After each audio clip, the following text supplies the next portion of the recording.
إن الحمد لله نحمده ونستعينه ونؤمن به ونتوكل عليه ونعوذ بالله من شرور أنفسنا ومن سيئات أعمالنا من يهده الله فهو المهتد ومن يضلل فلن تجد له وليا مرشدا ونشهد أن لا إله إلا الله وحده لا شريك له ونشهد أن سيدنا ونبينا ومولانا محمد عبده ورسوله صلى الله عليه وسلم أما بعد.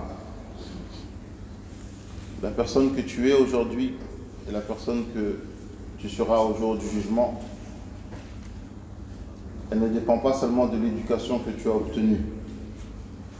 Elle ne dépend pas aussi seulement des bonnes actions ou des actions que tu fais. Elle dépendra aussi beaucoup de qui tu fréquentes. Nabi sallallahu alayhi wa sallam dit: ne fréquente qu'un croyant et que ne mange ta nourriture qu'une personne pieuse. Déjà, il y a une différence entre le croyant et le musulman. Le musulman, c'est celui qui a appliqué les 5 piliers de l'islam, ou une partie d'entre elles. Et le croyant, c'est celui qui, avec les 5 piliers de l'islam, il a rajouté à cela le fait d'utiliser ses biens et sa personne pour faire avancer la religion d'Allah subhanahu wa ta'ala. Donc son degré il est au-dessus. Et le prophète sallallahu alayhi wa sallam a dit que ta fréquentation elle ne soit faite qu'avec un croyant et que ne mange ta nourriture qu'un homme pieux. C'est-à-dire que si tu as le choix d'une personne qui va manger régulièrement ta nourriture, fais que ce soit une personne pieuse. Le muttaqi, c'est la personne qui évite les péchés, évite la plupart des péchés. Et donc cette personne-là, le fait que tu manges avec elle, il y a une hulfa, il y a un échange, les cœurs ils communiquent. Donc le prophète sallallahu alayhi wa sallam dit: si tu peux choisir, choisis la personne pieuse. Ça ne veut pas dire que tu ne peux pas donner à manger à un musulman ou à un non-musulman. Ça, c'est des invités. Celui que tu vas fréquenter avec régularité et manger avec lui et partager l'intimité avec lui, il faut que ce soit une personne pieuse. Masiruka wa hayatuka mabniya ala al-tarbiya wa mabniya ala al-suhba. يقول النبي صلى الله عليه وسلم: لا تصاحب إلا مؤمنا ولا يأكل طعامك إلا تقي. الفرق بين المؤمن والمسلم أن المسلم هو الذي قام بأركان الإسلام الخمس أو بعضها، والمؤمن هو قام بأركان الإسلام ومع ذلك يؤيد الإسلام بماله ونفسه لإعلاء كلمات الله. فيقول النبي صلى الله عليه وسلم: يكون صاحبك مؤمنا إن كان لديك الخير، ويكون الذي يشاركك في الطعام متقي الذي يتقي بأعماله السيئات، لأن لما تأكل معه يكون هناك بينكما قرب وحلفة واستئناس. فإن كان لديك خيار لمن يأكل طعامك دائما يكون متقي. مع ذلك للضيف حقه كما قال النبي صلى الله عليه وسلم: من كان يؤمن بالله واليوم الآخر فليكرم ضيفه. وإن كان عندك الخيار فخير متقي تقويه على التقوى بطعامك، وإن تقوي بطعامك عاصٍ على معصيته فلك نصيب من معصيته. Si tu aides à travers ta nourriture quelqu'un de pieux à adorer Allah, tu auras une part dans les bonnes actions qu'il a fait. Et si tu aides une personne non pieuse à travers ta nourriture que tu lui donnes régulièrement, alors tu auras une part aussi dans cela. Allah subhanahu wa ta'ala nous a raconté l'histoire d'une communauté qui avait une ville juste à côté de la mer. Et c'était parmi les Banu Israël. Et Allah il leur avait interdit de pêcher le samedi.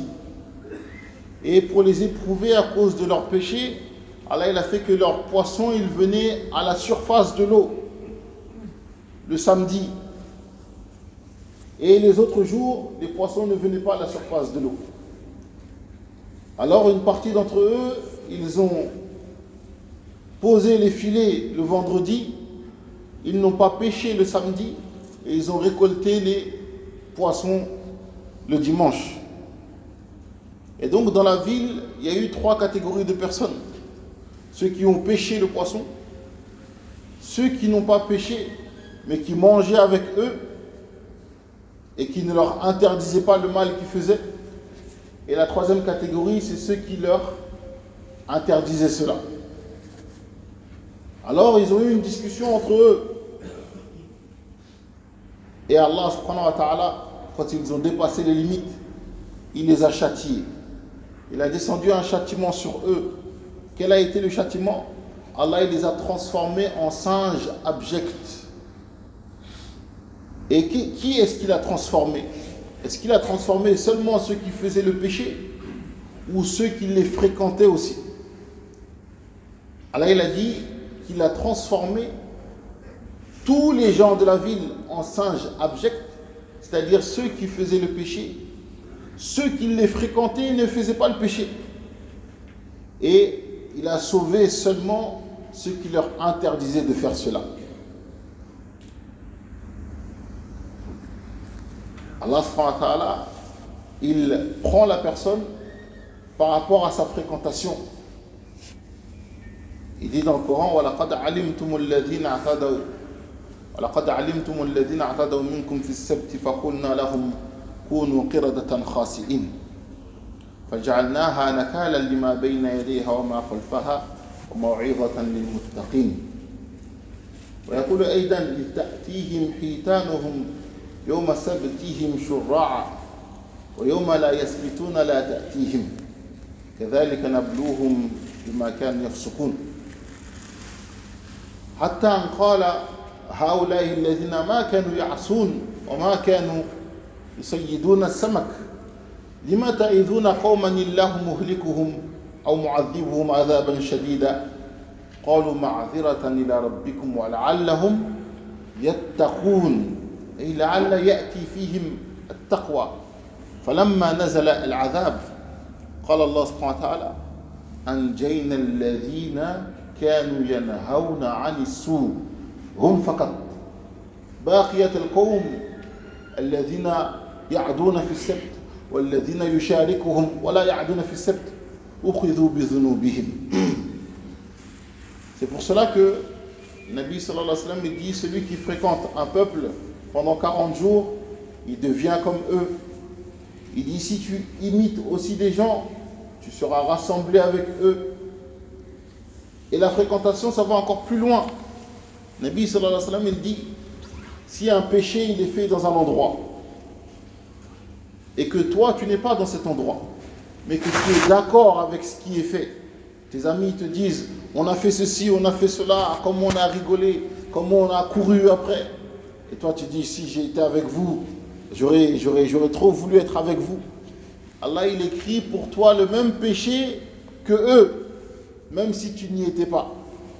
Et si une bonne action elle est faite dans un endroit et que toi tu n'es pas dans cet endroit et que tu es informé, on te dit voilà on était dans tel endroit, Allah il nous a permis de faire ceci, de faire cela, d'aider telle personne, de creuser ce puits là, et tu dis Wallah j'aurais trop voulu être avec vous, on a fait la Umrah, j'aurais trop voulu être avec vous.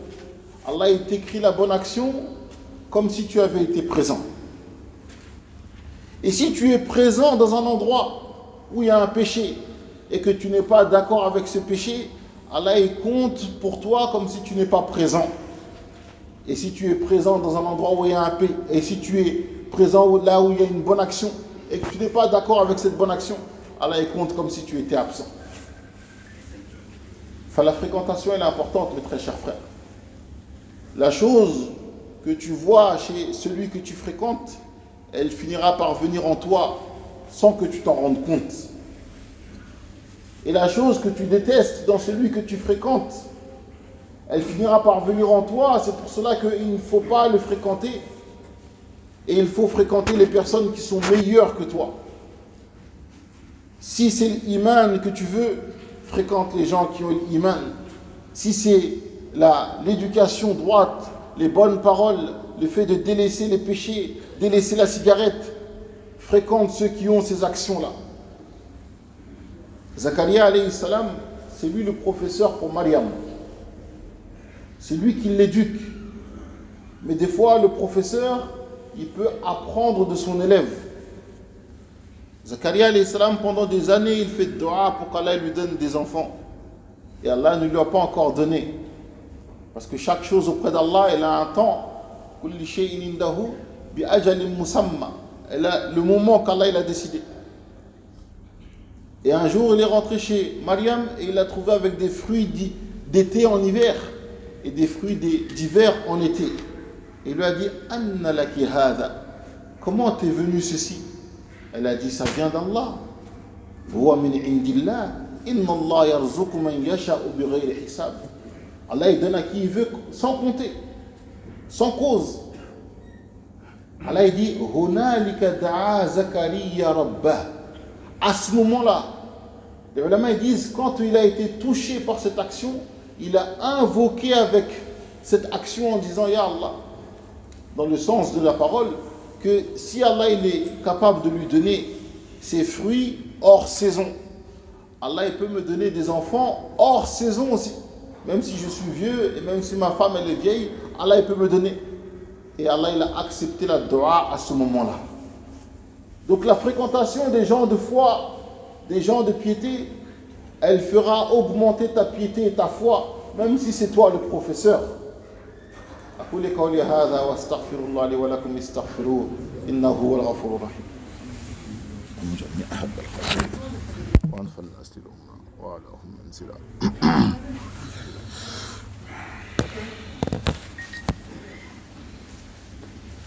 الحمد لله وحده والصلاة والسلام على من لا نبي بعده. من عاش مع قوم حشر معهم. من تشبه بقوم حشر معهم. من عاش مع قوم من 40 يوما أصبح معهم أو أصبح منهم. فالذي تريد أن تكسب من صفات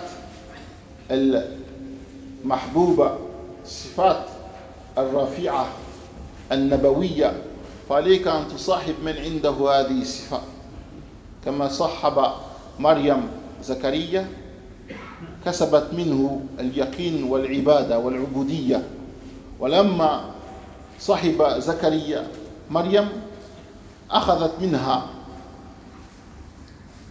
تقوية في الإيمان، فدعا ربه بما رأى من معجزات حول مريم.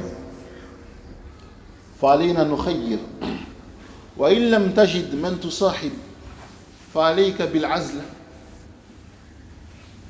أفضل لك أن تكون وحيدا من أن تكون مع صاحب السوء،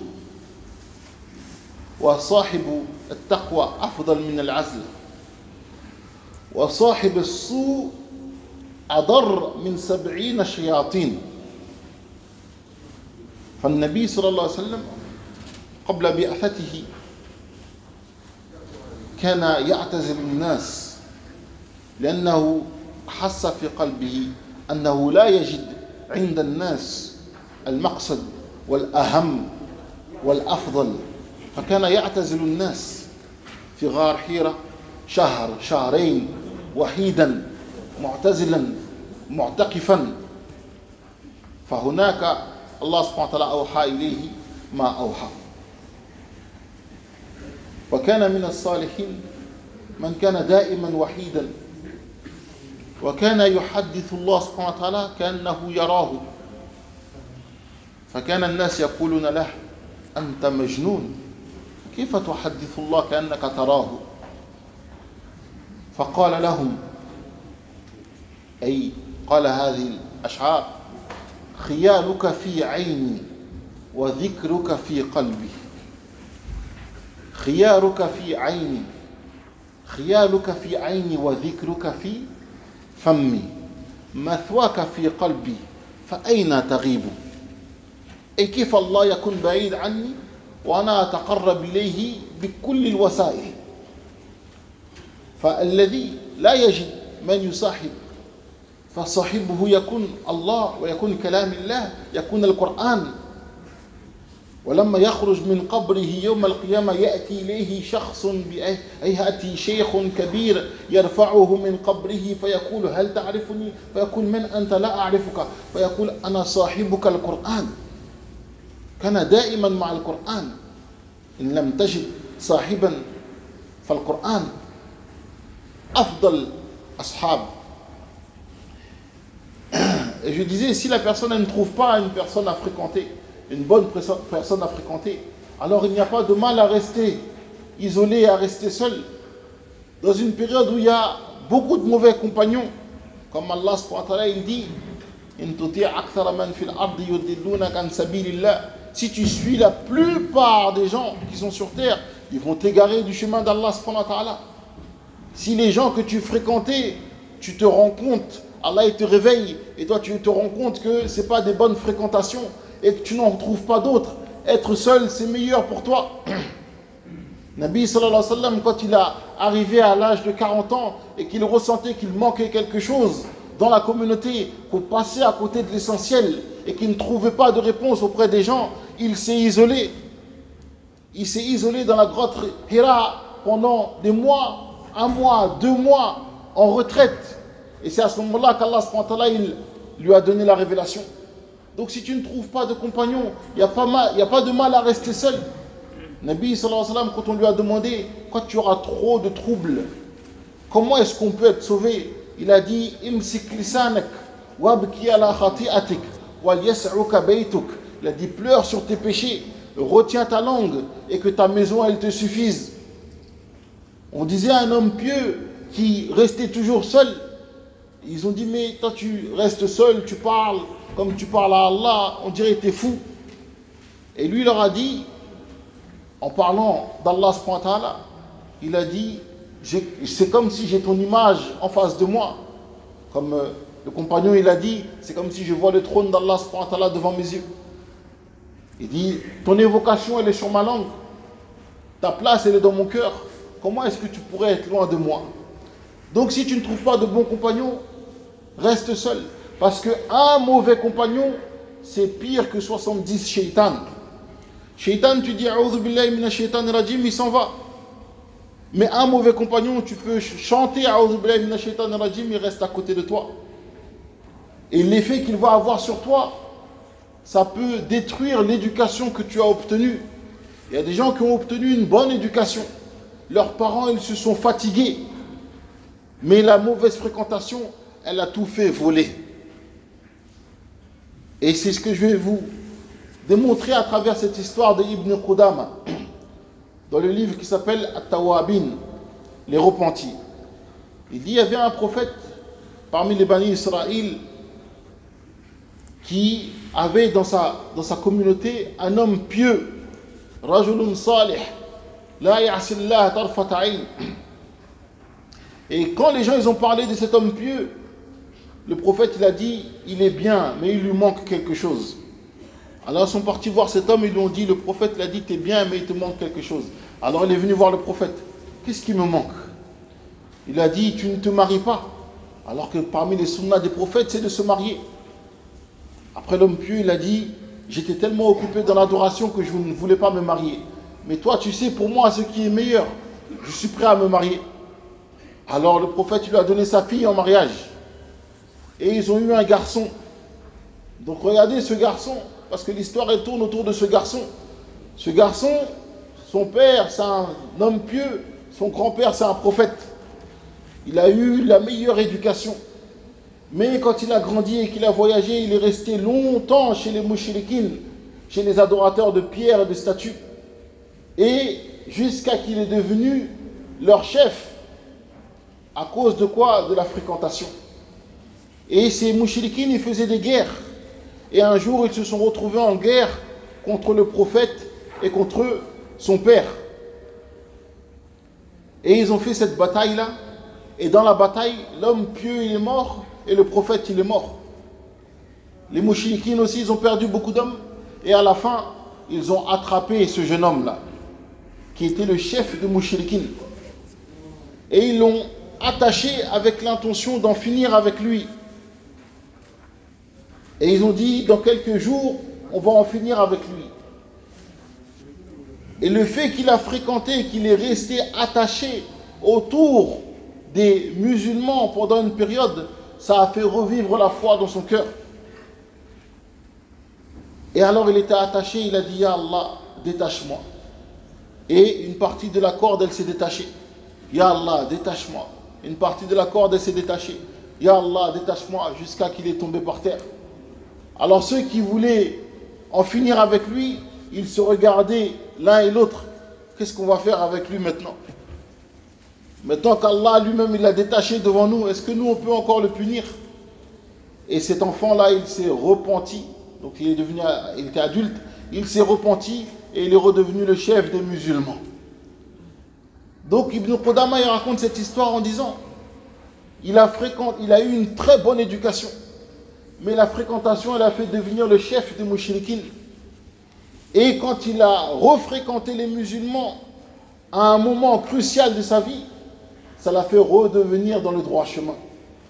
Enfin que chacun d'entre nous il regarde bien qui il fréquente, d'où que les amis intimes, au jour du jugement, ils seront des ennemis. Après là, il a dit, illa al-muttaqin, sauf les pieux parmi eux, ce qu'on disait au début. Sinon, tous les amis, au jour du jugement, ils seront ennemis l'un de l'autre. Allah subhanahu wa ta'ala, il dit, wala yas'alu hamimun hamima yubassarunahum. Il dit, un ami, bien ami, proche, il ne demandera pas au sujet de son ami, et qu'est-ce qu'il est devenu au jour du jugement? Et il est où un tel? Malgré qu'il le voit. Là il dit, il le voit devant lui. Ça fait des siècles qu'ils ne se sont pas vus depuis la mort. Et il ne va rien lui demander. Tellement qu'au jour du jugement, ils auront peur de ce qu'ils ont pu faire ensemble. Sauf les gens qui ont craint Allah subhanahu wa ta'ala.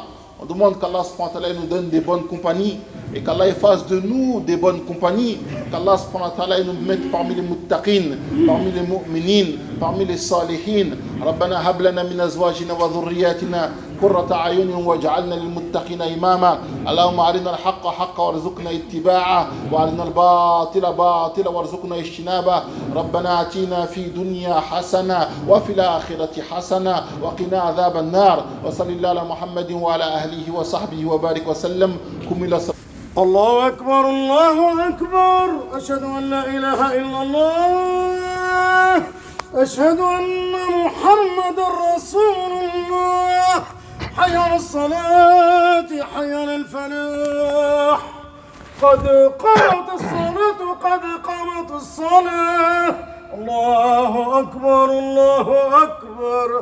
لا إله إلا الله لا إله إلا الله رسول الله صلى الله عليه وسلم قدرت بالله ربنا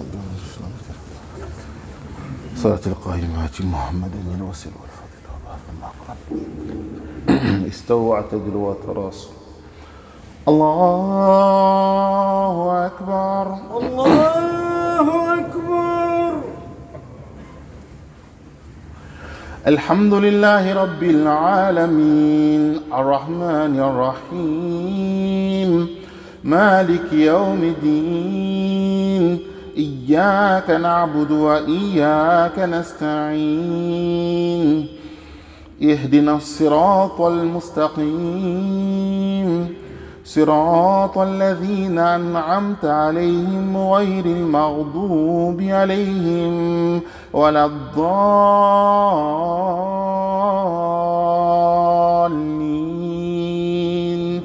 آمين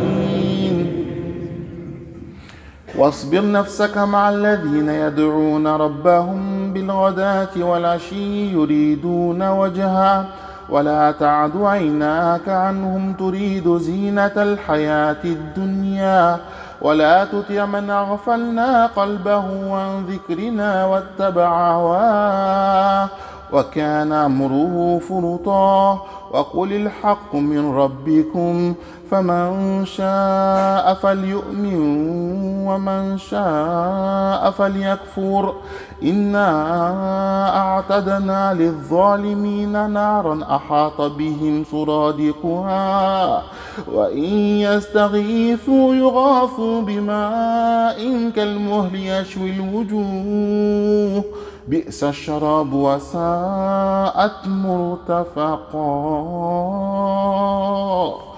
الله أكبر. الله أكبر.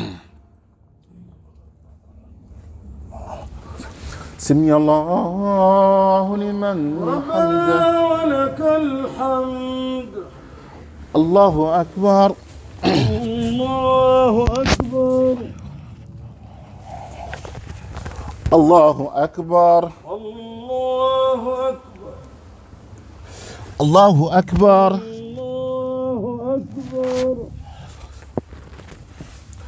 الله أكبر. الله أكبر.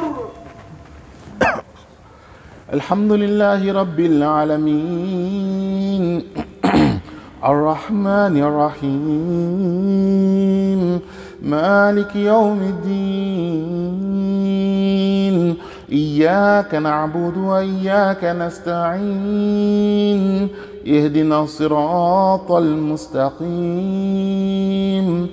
صراط الذين أنعمت عليهم غير المغضوب عليهم ولا الضالين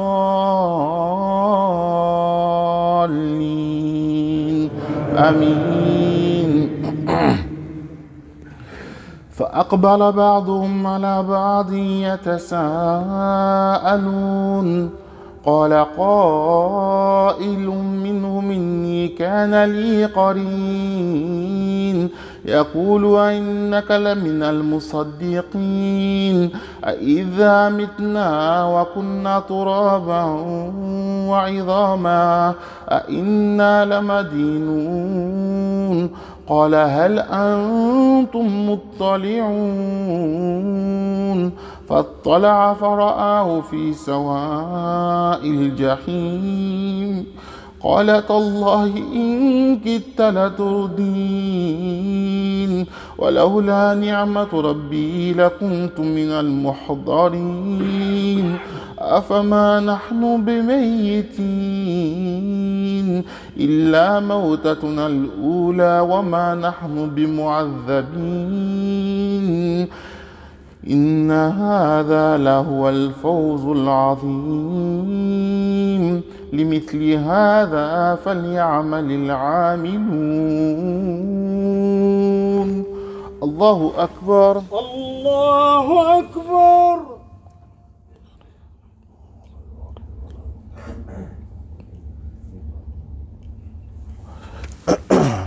سمي الله لمن حمده. ربنا ولك الحمد. الله أكبر. الله أكبر. الله أكبر. الله أكبر. الله أكبر.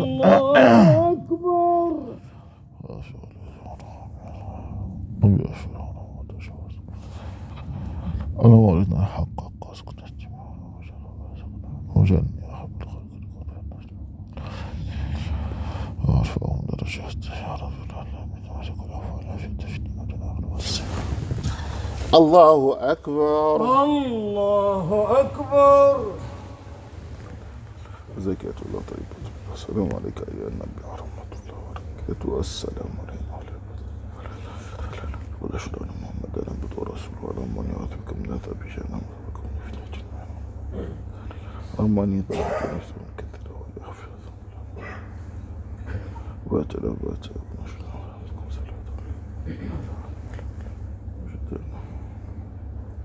السلام عليكم ورحمة الله. السلام عليكم ورحمة الله وبركاته. السلام عليكم ورحمة الله. السلام